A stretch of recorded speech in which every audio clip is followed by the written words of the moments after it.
Uttar Pradesh assistant professor सामान्य ज्ञान अनिवार्य प्रश्न पत्र महत्वपूर्ण सिलेबस आधारित क्वेश्चन प्रैक्टिस सेट 21 हो चुके हैं। आज जो प्रैक्टिस सेट नंबर है 22। उच्चतर शिक्षा चयन आयोग प्रयागराज असिस्टेंट प्रोफेसर सामान्य ज्ञान के लिए नए सिलेबस जो जारी किया गया है उसी के अनुसार कुल 30 प्रश्न सामान्य अध्ययन से रहेंगे, जबकि 70 प्रश्न आपके अपने सब्जेक्ट से रहेंगे। तो आइए आज देखते हैं पहला क्वेश्चन। निम्नलिखित में किस क्रियाकलाप में सृजनशील और समीक्षात्मक चिंतन की संपोषण की अधिक क्षमता है? इसका राइट ऑप्शन हो जाएगा सी, शोध सम्मेलन में भागीदारी। तो शोध सम्मेलन में भागीदारी से क्रियाकलाप में सृजनशीलता और समीक्षात्मक चिंतन के संपोषण की अधिक क्षमता होती है। क्वेश्चन नंबर 2 है, कक्षागत संप्रेषण में कुछ उद्दीपकों की स्वीकार्यता और अस्वीकार्यता के बीच विभेदन किसका आधार है? राइट ऑप्शन इसका हो जाएगा सी, यानी चयनात्मक ध्यान का उदाहरण है। जब कक्षागत संप्रेषण में कुछ उद्दीपकों की स्वीकार्यता और अस्वीकार्यता के बीच विभेद होता है तो उसी चयनात्मक ध्यान का आधार है कक्षागत संप्रेषण, जिसमें चयनात्मक ध्यान में अशाब्दिक के अंतर्गत आता है, यानी इसमें कोई शब्द नहीं होते हैं। क्वेश्चन नंबर 3 है, निम्नलिखित में किस विश्वविद्यालय ने मेटा विश्वविद्यालय की अवधारणा को अपनाया है? तो ऑप्शन राइट हो जाएगा बी, यानी दिल्ली विश्वविद्यालय ने मेटा विश्वविद्यालय का अवधारणा अपनाया है, जो कि गेस्टाल्ट सिद्धांत पर आधारित है, जो होलिस्टिक विचार को आगे बढ़ाता है। यहाँ अध्ययन की समग्र दृष्टिकोण के तहत पाठ्यक्रम का निर्माण किया जाता है, जिसमें सभी विषय के ज्ञान के साथ उसका व्यवहारिक अध्ययन किया जा सके। यह बेहद लचीला, आसान, त्वरित पहुंच को सुनिश्चित करता है। यह विद्यार्थियों को विभिन्न नवीनतम प्रौद्योगिकी से लाभान्वित भी करता है। यह ज्ञान नेटवर्क को बढ़ाता है। 2012-13 में मानव संसाधन विकास मंत्रालय, शिक्षा मंत्रालय द्वारा जो अब इस संकल्पना को विमर्श में लाया गया। पहले इसे मानव संसाधन विकास मंत्रालय कहते थे, अब इसे शिक्षा मंत्रालय कहते हैं। इस संकल्पना को विमर्श में लाए यूजीसी को इसकी गाइडलाइन तय करने की जिम्मेदारी दी गई है। तो दिल्ली विश्वविद्यालय, जामिया मिलिया द्वारा मेटा विश्वविद्यालय की अवधारणा को क्या किया गया है? अपनाया गया है। क्वेश्चन नंबर 4 है, निम्नलिखित में से शिक्षण का सर्वोत्तम ढंग कौन सा है? तो राइट ऑप्शन हो जाएगा यहाँ पे सी, निरूपण। निरूपण शिक्षण का सर्वोत्तम ढंग है। इस विधि में छात्र एवं शिक्षक दोनों ही सक्रिय रहते हैं। निरूपण में कक्षा में शिक्षक जो है सैद्धांतिक भाग का विवेचन करने के साथ साथ इस विधि द्वारा उसका सत्यापन करता है। शिक्षक पढ़ाते समय प्रयोग करता है, छात्र प्रयोग प्रदर्शन का निरीक्षण करते हुए ज्ञान प्राप्त करता है। क्वेश्चन नंबर 5 है, निम्नलिखित में कौन एक कृष्णा नदी की सहायक नदी नहीं है? तो 5 का सी जो है, ये तेल नदी कृष्णा नदी की सहायक नहीं है, क्योंकि जो तेल नदी है वो कृष्णा का भाग नहीं है, बल्कि ये महानदी का भाग है। तो तेल नदी किसका भाग है? महानदी का भाग है। बाकी सभी तुंगभद्रा अगर देखें, डान और भीमा, ये सब किसके भाग हैं? कृष्णा नदी के। तो कृष्णा नदी की जो प्रमुख सहायक नदी है, जिसमें कोयना, यरला, डीना, इसमें आ गया कोयना, यरला, डीना, वरड़ा, पंचगंगा, घाट प्रभा, भीमा तथा तुंगभद्रा है, जबकि तेल किसकी है? महानदी का। क्वेश्चन नंबर 5 है, महादेव पहाड़ियाँ भाग है। तो जो महादेव पहाड़ी है किसका भाग है? महादेव पहाड़ी सतपुड़ा श्रेणी का विस्तार है, ये एमपी में अवस्थित है। महादेव पहाड़ी सतपुड़ा का भाग है, एमपी में है।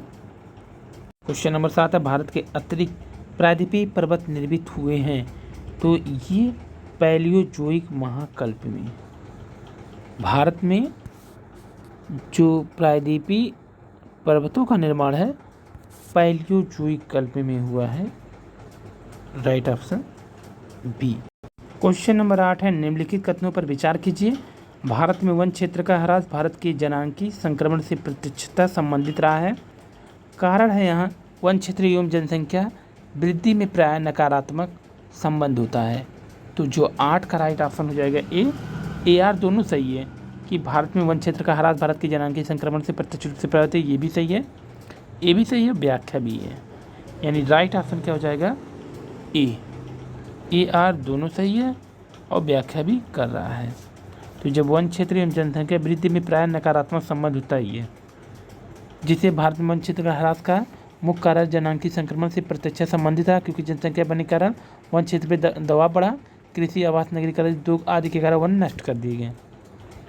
22 दिसंबर 2020 को चीन ने अपने जिस नए रॉकेट से अंतरिक्ष में 5 उपग्रह लॉन्च किए उसका नाम क्या है? तो ये सी है, लॉन्ग मार्च 8।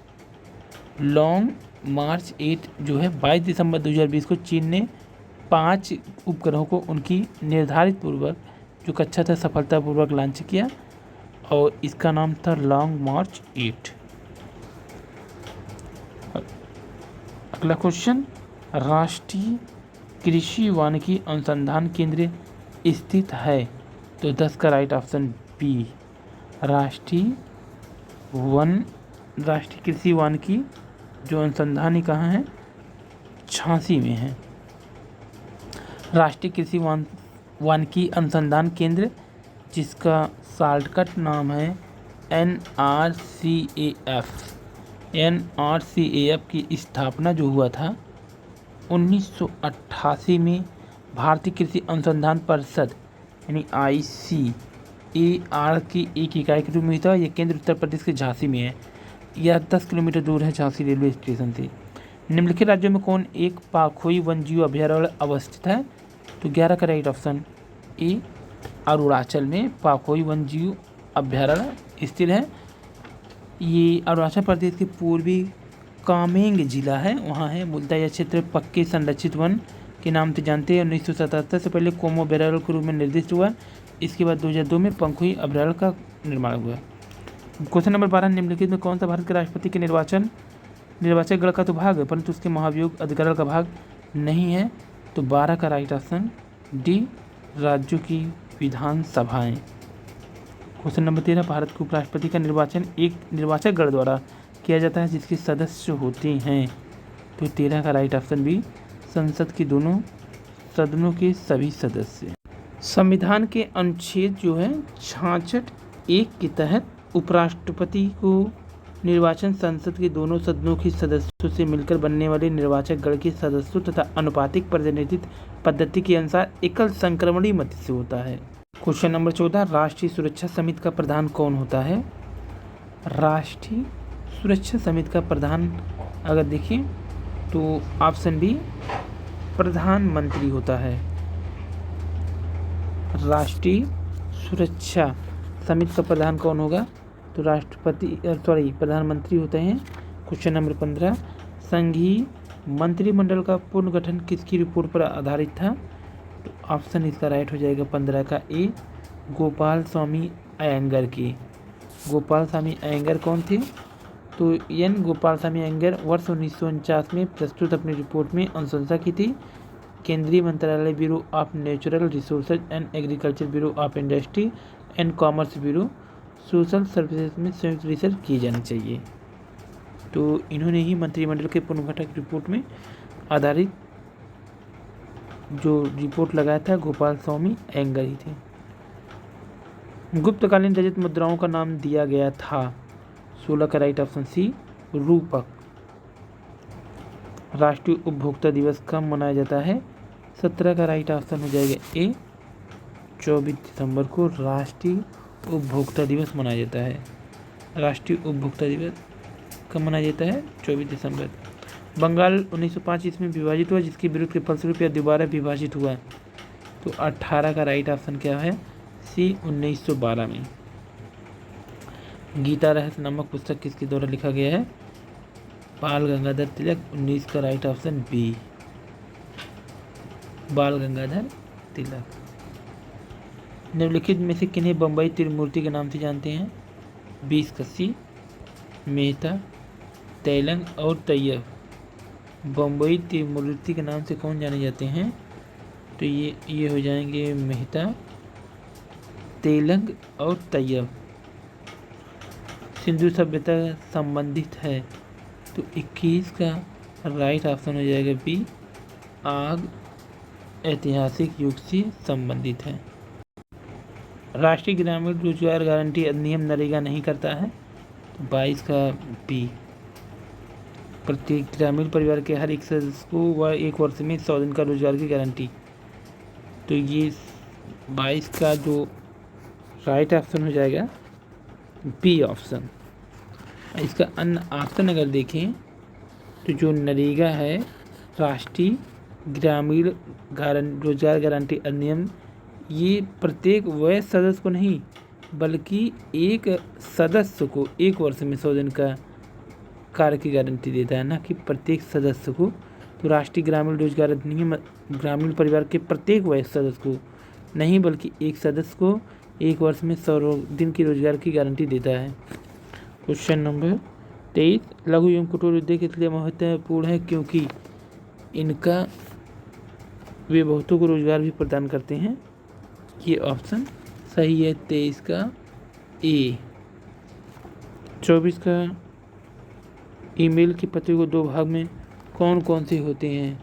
24 का राइट ऑप्शन डी, प्रयोगकर्ता का नाम और डोमेन का नाम। 24 का डी है। 25 है इंटरनेट कार्य करता है। तो जो इंटरनेट है वो कैसे कार्य करता है। बी, केवल पैकेट स्विचिंग पर। क्वेश्चन नंबर 26, निम्नलिखित में कौन सा वीडियो कॉन्फ्रेंसिंग सिस्टम के लिए एक आवश्यक घटक नहीं है। 26 का सी, टेलीफोन। क्वेश्चन नंबर 27, www किस मॉडल पर आधारित है। 27 का right option B.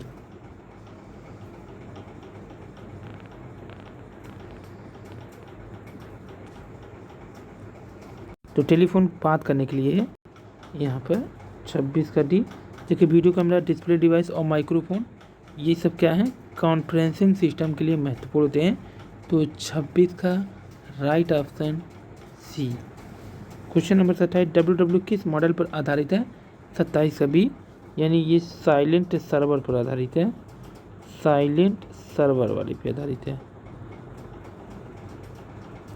Sorry client server इसको बोलते हैं। तो ऑप्शन यहाँ पे बी राइट हो जाएगा। क्वेश्चन नंबर 28, निम्न में कौन सा एक ऑपरेटिंग सिस्टम है। तो जो ऑपरेटिंग सिस्टम इसका है, इसका राइट ऑप्शन ए है यूनिक्स। क्वेश्चन नंबर 29 है, 25 फरवरी 2021 के मध्य सेना के 3 अंगों का संयुक्त जल थल नभ युद्धाभ्यास एमफेक्स 21 कहाँ आयोजित किया गया था। तो 29 का राइट ऑप्शन हो जाएगा डी, अंडमान निकोबार द्वीप में। 25 जनवरी 2021 के मध्य सेना के 3 अंगों का जल थल नभ युद्धाभ्यास हुआ था।